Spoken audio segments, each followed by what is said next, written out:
È la colpa che abbiamo noi, no? Voler sbloccare l'opera, l'abbiamo sbloccata. Ecco la colpa dei veneti nei confronti dell'immobilismo ministeriale. E l'ennesimo esempio è quello della Pedemontana, con Roma che utilizza ogni pretesto per fermare un'infrastruttura che farà volare la nostra regione. 1900 addetti, 2 miliardi 258 milioni di opere. Stiamo parlando di un'infrastruttura che ci permetterà di fare Treviso-Bassano in 20 minuti, sturatevi le orecchie, 20 minuti, Treviso-Montebelluna in 10 minuti, Treviso-Vicenza in 40-45 minuti, servendo due distretti industriali paurosi, che sono quello dello Sport System, del mobile, insomma tutto il montebellunese, il vicentino e il bassanese.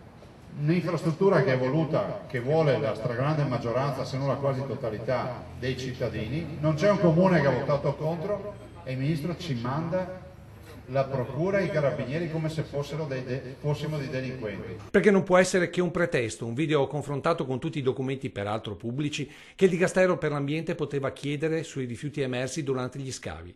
L'ennesimo pretesto per continuare a tenere la nostra regione con una palla al piede, quella di una burocrazia che si aggrappa su tutto pur di mantenere l'ordine costituito. Ma il Veneto non ci sta, perché come sottolinea il governatore, questa è una battaglia fondamentale, una vera e propria linea del Piave tra un futuro in linea con Alpe Adria e le altre grandi regioni europee, oppure di infrastrutture bloccate e abbandonate, di aziende che chiudono e delocalizzano, di cittadini che puntano al sostegno pubblico piuttosto che al successo personale e di squadra del fare.